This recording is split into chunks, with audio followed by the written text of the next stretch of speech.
Happy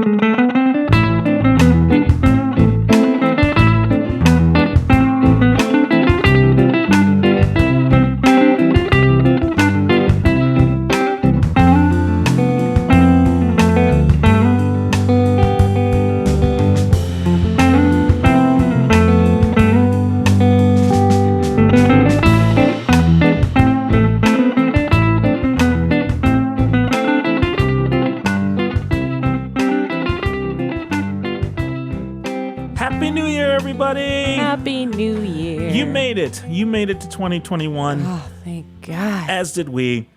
And we we wanted to start off the new year by thinking about the old year for a second. Not really the bad stuff. I know No. we're still in the middle of that, but We've all lived through it. We don't need to go there. But what we wanted to kind of chat about a little bit was just kind of do a recap of our year in Crimes Against Folk. Like I was just thinking about it a couple days ago, and I'm like, wow, like we did a lot this year. I can't believe. I mean, what was our first episode? Our first episode was in July. It was early July, like the first week of July. It was published on July 7th. I can't even believe it's been 5 months, 6 months, something like that? 6 months, I think. Half a year, pretty much. That's crazy. From to July. Me. It still feels like we just started this thing a few weeks ago. It does.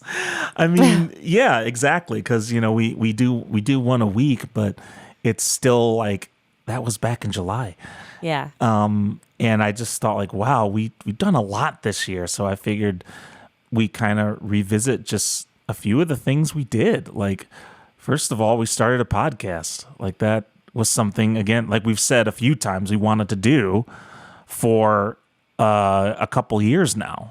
I mean, we've gone as far as recording ourselves in the car, like having a pretend podcast episodes. Like if we were to have podcasts, what would this sound like? And it was always very conversational. Yeah. And we would just kind of record clips. We have them somewhere. We should dig them out. And we would have wish lists and guest lists and all these things of what we wanted to do. And it was just very difficult to do it from the road. So, I mean, there's a lot of silver linings that come out of this terrible, terrible year. And one of them is being able to actually start the podcast we've always wanted to start. Yeah, I agree. I think, we have attempted something like this before with our old video series we did back in 2015.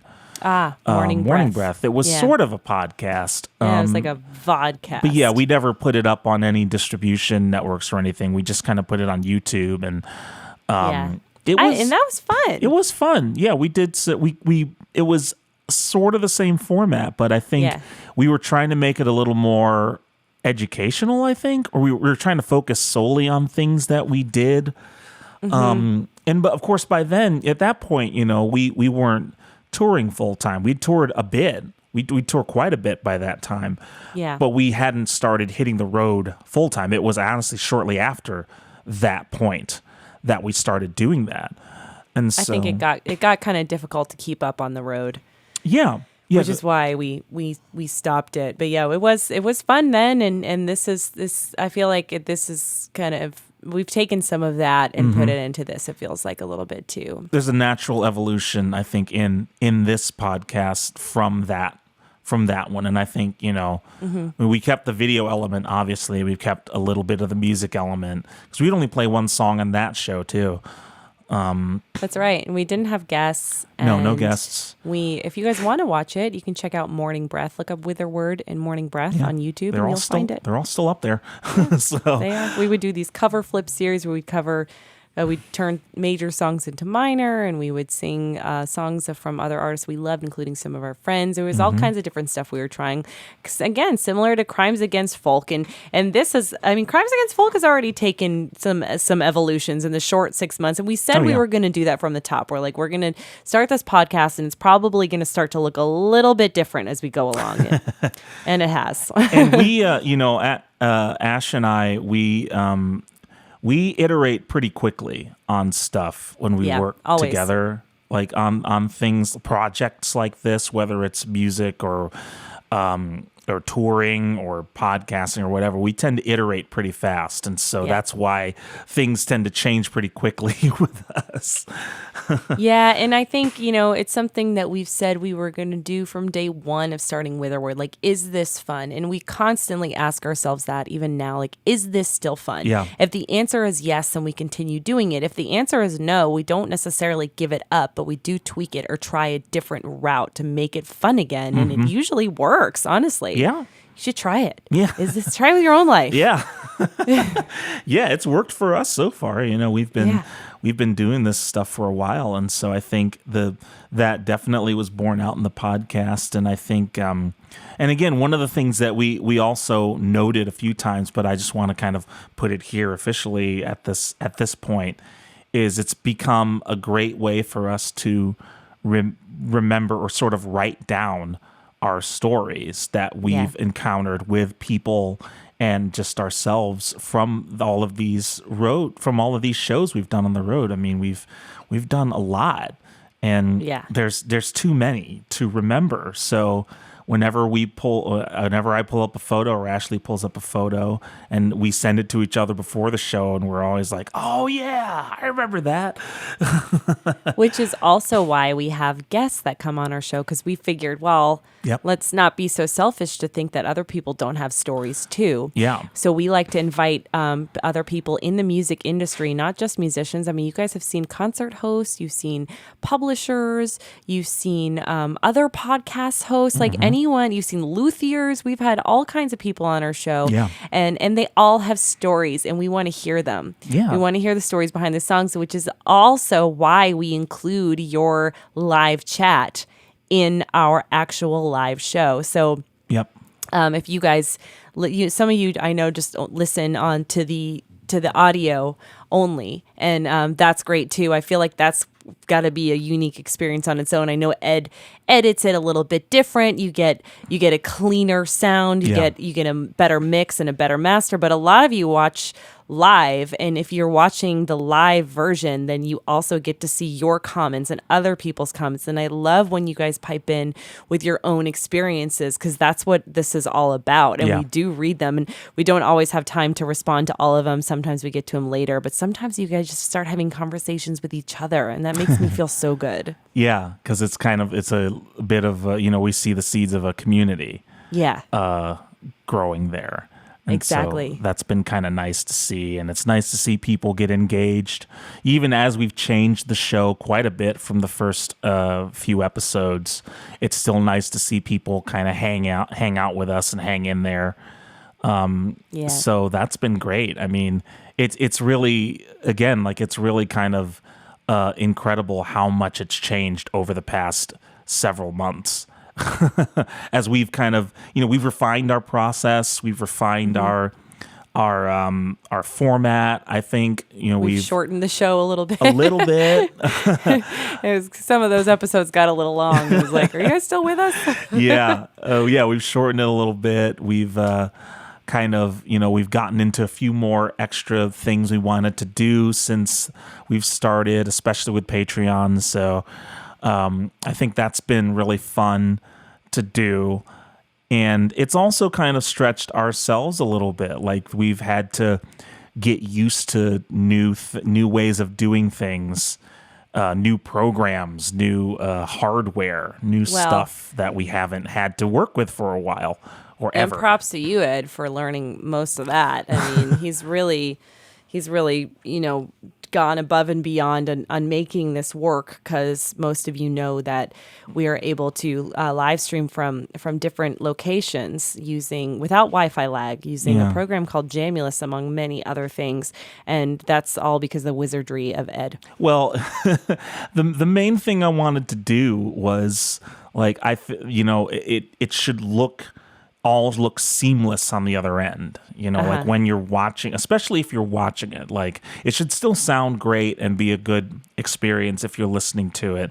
But especially if you're watching us record the podcast on our Sunday live streams, then I wanted that experience to be like, when you're watching it, it should look like it was pre-recorded. That was my goal from when we started doing this. It should look pre-recorded and look and sound pre-recorded. And but it's not. And it's not like it's not really like it's, but I think that's what I wanted to aim for, and that's why we struggle with a lot of the technological stuff, because I think in the end it's a cool thing to watch happen. Mm-hmm. And then we get I think we still get a fantastic audio podcast out of it. So it's not like you lose that much by just listening to it.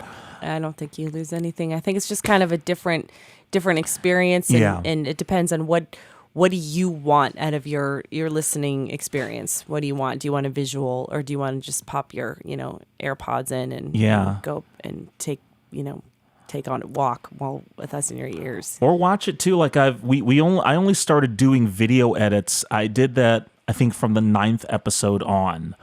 Everything before that was audio, but I've since uploaded the episodes to YouTube, and so I'm going to start going through them and putting in the timestamps and all other stuff. So if you do like watching the podcasts on YouTube, then you can certainly do that. Once I get all of the kind of metadata in there.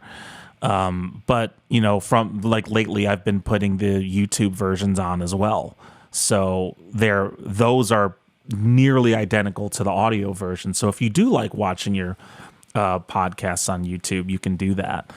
Well done, Ed. But, I didn't know you were doing that. Yeah, I only just started doing it, like maybe a couple of, maybe the last few episodes in December. I started doing that because lately, again, this is another evolution of our process. I started using Premiere Pro to edit the podcast, so I can edit the video and the audio at the same time. Right. I can't do that in Logic. And so, and if you're a Patreon subscriber, you can actually see how that entire process works. I put up tips and tricks back in December on how I do that. So you can see the entire process from start to finish. Then I'm like, well, okay, I've got a video edit now. I should probably just put them on YouTube. So, it's not that it doesn't take that much more time. So, but yeah, like it has been a crazy kind of pivot that we did to make all this happen. And we just wanted to kind of reminisce over a few of our favorite episodes, maybe favorite moments. Like, we've had so much fun with every guest that we've had on the show. Every story has been just awesome. Every conversation, it's been fun because we've heard from a few of our guests that it's like, hey, it's kind of fun. It doesn't feel like being on a podcast. We get to kind of catch up with our friends, and that's true for us as well. So it's been fun having everybody on, and we just wanted to kind of highlight a few things that we remember through the year. A few of the episodes we remember through the year. We just chose kind of a handful of shows that have stuck out, and one of them is our dear friend and amazing singer-songwriter Lisa Sanders. Oh, Lisa Sanders, yeah, she was great.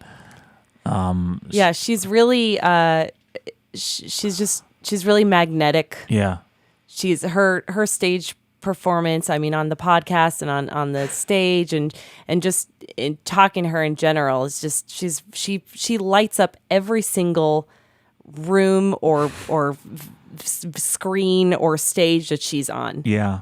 And that's the fun part, is that, when you get to talk to somebody who, and pretty much everybody's been like this, but when you get to talk to somebody who makes your job easier, like that's a real boon. And Lisa certainly did that when she appeared on the show and had some incredible stories to share. So I think that was one that did stand out a little bit in our minds. Mm-hmm. I remember a lot of people were really touched by that episode, and there was a pretty hilarious moment too, because we were streaming on BandLab at the time, and which right now, talk about evolution, we're only streaming to Facebook and YouTube Live these days, but we were streaming on the Band.lab, and there's one guy who joined BandLab, and he could not get enough of Lisa. Like right. Every time the screen would move to me or Ed, he'd be like, bring Lisa back. And then when she left, he'd be like, where's Lisa Sanders? Like we were probably had another hour left of our show, and the guy was on there going, bring Lisa Sanders back. I remember that. I was like, well, here's her website. You should probably. You're right. He could not get enough of Lisa Sanders, which I don't blame him, really. Yeah, no, and she does. She's got a regular Thursday night Facebook live stream that you guys can tune into once a week. So you should check that out. Yeah. It was a good episode. That was a fun time. Yeah. Russel Folensby was another one that I think, we got a lot out of, and our audience also got a lot out of. Like, one of the reasons we like to bring people on the show, and we've noticed this again with all the people we've brought in, is that they will, naturally kind of share some of their expertise, in what they've done in the industry, which is great, because not only is that good for us, because there's stuff that we learn, but there's stuff that our audience will learn too. And Roland has, he's been in kind of publishing placement industry for a while, and he was gracious enough to share some of that information with us and our audience. And he's just a nice guy. Like, he's also just a nice guy, like a good energy for that kind of person who's in that kind of industry. Like, I feel like some people can be kind of competitive and maybe a bit standoffish, or even a bit holier than thou sometimes in that industry, because they're kind of gatekeepers. Mm-hmm. But Roland is the complete opposite of that. And he even offered to, because most publishers won't really listen to random music that they get, and it's called unsolicited material. Mm-hmm. And he said that anyone who mentions Crimes Against Folk or Witherword to him, he will take a listen to their track. So that's pretty cool. That was really nice of him to do that. It was nice, and if you're a musician, you should take him up on that. Yeah, absolutely. Because, like I said, he's even if you just want to like talk to him, or maybe because he does consulting as well. So like he's just a good person to talk to. Yeah. we met him, we met him at NAMM in 2018, and got to meet him again in Nashville. Got to really sit down and talk with him in Nashville at a neighborhood barbecue joint. Yeah. And it was just great, because he's just, again, like, he has such a great positive energy. Yeah. And he's even if we weren't, like, because he helped, we're in his catalog, for placements and publishing and stuff like that. But even if we weren't, like, I'd still want to sit down with that guy and just like hang out. Yeah, he's the kind of guy where you could just listen to him talk forever. Yeah. I mean, he has interesting things to say, and he's got a great speaking voice, which makes sense, because isn't he a rapper too? Yes, yes, he is. So that episode in particular, I think, was very instructive for a lot of people. I think we heard from a few people who watched the show, like, that was one they learned a lot on as well. So. Speaking of instructive episodes, there was similar feeling with Ben Grace when we had Ben Grace on. Yeah. And Ben is another singer-songwriter, and he first of all, he was really insightful. He was really deep. Mm-hmm. That episode, he got really insightful, and I know a lot of our listeners were thought-provoked. Yeah. And I've met Ben a few times, and I know he's that engaging, but it was really cool to hear that side of him on a podcast. And Absolutely. I would recommend him for any podcast because it's just, he brought that element that we weren't expecting to go to. And it was really wonderful. And he also shared a lot of knowledge with us. He has quite a bit of knowledge on Spotify. Yep. He has, I think he has multiple songs with over 40,000 spins on Spotify, and that's really well, it says a lot for his music, but there's also a lot of hard work that he put into behind getting that, because like any social network these days, you have to work at your audience. So it's really impressive that he was able to A, create such beautiful music that people respond to that well, and B, work that hard on his engagement to get it up that high. So he does share some really insightful things. And if you're a musician or if you're just curious, you should listen back to the Ben Grace episode because it's going to be really helpful. It was good just to talk to him. Like, it was really, I thought that was just a really good conversation we had with him. Yeah. And we also had our dear friends Rick and Laura Hall earlier in the podcast lifespan. And that was, I was a tiny bit intimidated, of course, because I'm a bit of a fan of Laura Hall, and I'm also a big fan of Rick because he's just this incredible personality and really funny. Oh, they are so funny. Well, and they were fantastic on the pod, I gotta say. Their banter is incredible. Yeah. And Rick has a podcast called So Says Rick. Yep, it's very good. Very good podcast. It's very good, and they have intros between the two of them. They have like an intro before the podcast starts, and you hear that banter and that too. So you guys should check out So Says Rick. But having them on the podcast and hearing that banter between them was really, really cool and magical for us, I think, to just have it happen live on Crimes Against Folk. Yeah, I agree. I think it was, it's fun when you get like two really good storytellers, and I mean Rick especially, because that's kind of his stock and trade is storytelling. He's an actor, and he's performed with Laura as a musician as well, but his main gig is storytelling, and he's an excellent storyteller.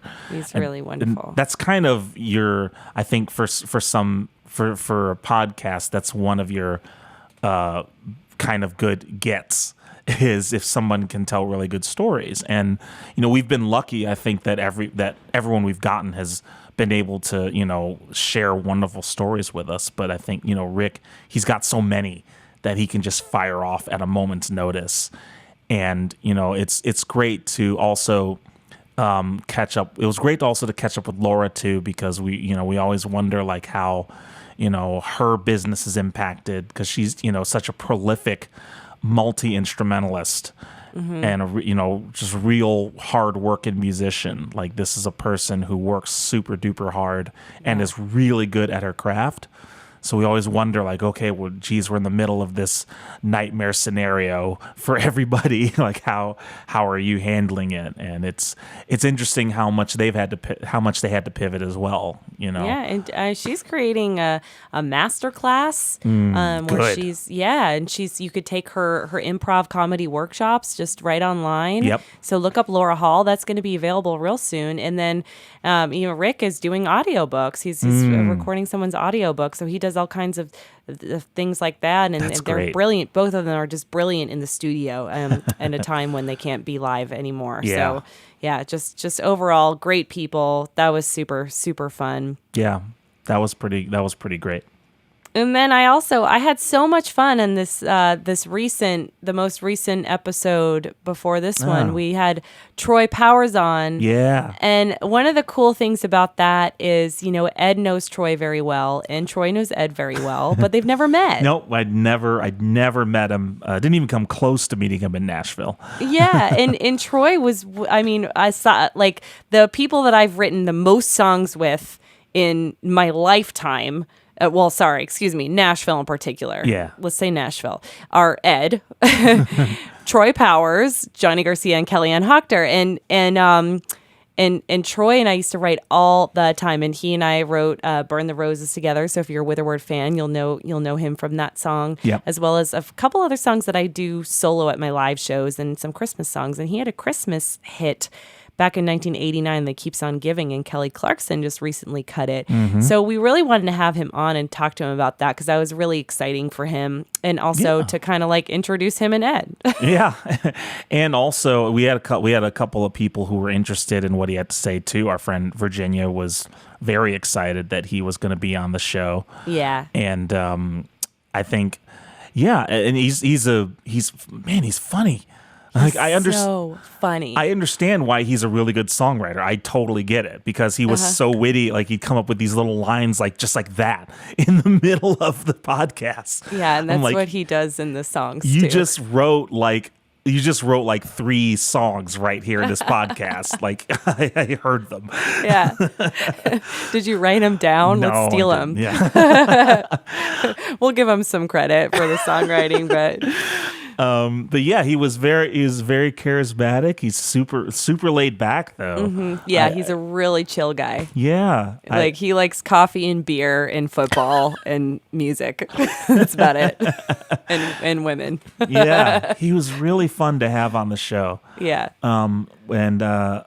Again, it was also good to hear a kind of his experience with working as a songwriter, because he's a working songwriter. Like, that's he's kind of one of those people, one of so many people you'll meet in Nashville who are working songwriters. Like, they may not perform all that much anymore, but boy, they're going to write a bunch of songs and try every which way to get them out there into people and get them published or cut or whatever. So it's kind of good to see that perspective and think about, okay, well, if you're a prolific songwriter, this is the kind of a person you need to look at and be like, okay, this is the kind of person you might want to try emulating, because he's done well, and he's a hard worker. He's worked a lot. He's written a lot of songs. Like, if that's your thing, that's kind of the person you need to listen to and kind of get their opinion and see what they're all about. Yeah. And I mean, he rattled off like a few names of people that he writes songs with, and a lot of them are other hit songwriters. So he's hungry. I mean, so people love working with him. They love writing with him, and he's hungry. He's still after that next cut, and he's just a regular guy, and that's one of the cool things about the songwriters, especially in Nashville. So they're just regular people, Yep. They're getting up every day and drinking their coffee, and they're not stars because they're behind the music. They're not in front of it, and they're generally pretty laid back, and they're always just looking for that next cut, and they're working. They're trying to write with as many people as they can, because you never know who's gonna be the next thing, and they're doing jingles, and they're just doing whatever they can, just like every other musician. Yeah. So it's cool to have Troy and have that insight, and he's such a humbled guy, Agreed. Yeah, like it didn't get to his. He wasn't like, yeah, Kelly Clarkson cut my song. He's like, Kelly Clarkson cut my song. Cool. Yeah, it was really fun, and that was fun. Good perspective to listen to. Yeah. So were there any others? There were a couple of the others. I mean, we mentioned Carol Pacey and Andy Barunda were ones that stuck out in our minds. And then Lizzie Collins was another great one. And she's also kind of a storyteller in herself. And she had a really, really interesting perspective on just life in general. So, but no, I mean, we've had so many great guests, you guys. I mean, it was a good year. Like, it was like, this is our first kind of our format of this podcast that we wanted to do. And I feel like, just looking back on it, I'm like, wow, we did all of that. Like, I feel like we kind of hit it out of the park, honestly. Like, I don't want to brag or anything, but it's really impressive. Like, we got to talk to all these amazing people and learn from them and get their experience and have them share their experiences with everybody. Like, that's exactly what we wanted to do. Yeah, you know. I think we're in this for the long haul, and I mean, I know that like even as we start touring again, I mean, we're not going to tour like we used to, you guys. It's not going to happen. Like the whole live out of your car and play 200 shows a year thing was really, it's wonderful, but whew, yeah, it takes a toll. It does. I mean, Ed and I are both battling some health issues because of that, honestly. And so it's time to slow down regardless of COVID. That doesn't mean we're not going to tour. We definitely are. Yeah. Just kind of more like normal people, less like insane people. Mm-hmm. And so that being said, it allows us to continue to do this podcast as long as we want, which is hopefully forever. And and get more things. I think one of the biggest things that happened for us in the 6 months is we can kind of wrap up the new year with a new sponsorship. It's just crazy. We got a sponsor the first half a year of doing this. Like, that's insane. I know. And I mean, what we didn't share with you guys is like we didn't even really go after it. They they came to us. I mean, I went after them for they're sponsoring me as which will also translate. Exciting. Yeah, it is. It's because I've been doing solo shows, and I also have my solo career that I've kind of launched into since COVID, because where the word can't do as much stuff or hardly anything. Yeah. So I've been doing stuff, and so I reached out to them for a sponsorship for my solo career. So when I go out and perform, I can use their stuff. I can't really talk about what it is yet. That's coming. That'll come next. And then they're like, well, what about your podcast? Can we sponsor your podcast? And we're like, oh, sure. Okay. How did they even find out? Did did you tell them you were doing a podcast initially? I think I mentioned it in my initial email. I mentioned all the things that I'm doing, and then they really combed through my social media to see what I was doing, and they were very interested in Crimes Against Folk. And she knew all about you, and I mean, they really did their research. So one of the things that they were excited about is the fact that we have other artists on our show, and so we're going to continue to have more. Even though we may not have artists on every single week anymore. We're going to have some shows where we just tell stories of other artists without having them on. Yeah. But we'll have a little bit of both. It'll be kind of it'll be a little bit of sporadic. Both. A little bit of armchair expert, a little bit of stuff you should know. Yeah, there you go. But music related. And with these wonderful RE20 microphones, thanks to EV Electro Voice, we're very, very, very thrilled to be in the EV family. We are. Like, I remember you told me that, and I was just like, Are you kidding me right now? Like, that is. I mean, you just told me like what you were gonna get, and I was like, but wait, there's more. Yeah, but what? I was like, that's incredible. So and he goes, you texted me, you said, are they the RE20s? And I was like, probably. And you were like, oh my God, I hope it's RE20. And it's RE20. Yeah. So major thanks to Evie for sponsoring this show, and also huge thanks to our patrons for hopping on the Patreon bandwagon. We are that stuff honestly has been really fun. I've actually had a lot of fun doing it. We record a lot of bonus stories, a lot of bonus features. We've moved our tips and tricks there, and we've had, we get more time to kind of flesh it out so we can make it better for you. Behind the, you will have seen the, behind the songs stuff that we're doing. It's just like, it's fun for me personally. I've had a good time kind of having that available to people and making something that's worth what you're paying and worth your, not even just the money, but the kind of just the moral support from it. And also just something different. It's something different that we haven't really done before.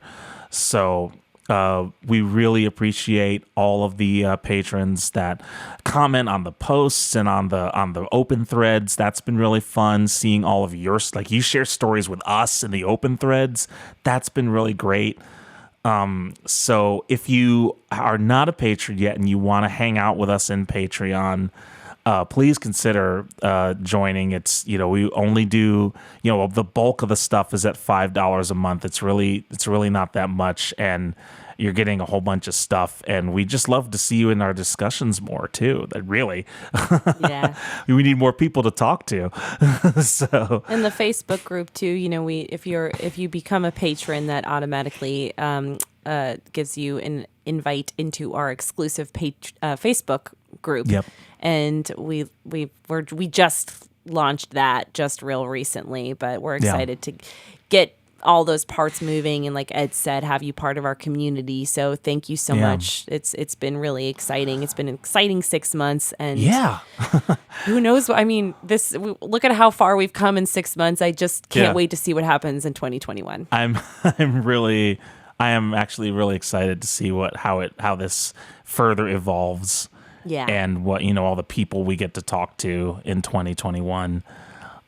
So again, thanks so much for hanging out. Thanks to our patrons. Thank you, Evie, for sponsoring our show. And we will see you the rest of this year. We're going to keep making this. Yeah. And we're going to have some really wonderful stories for you and more guests. So stick around, because it's only going to get better from here. Absolutely. Yep. So we'll see you next time on the podcast. Love you guys. Bye. Happy New Year, y'all. Happy New Year.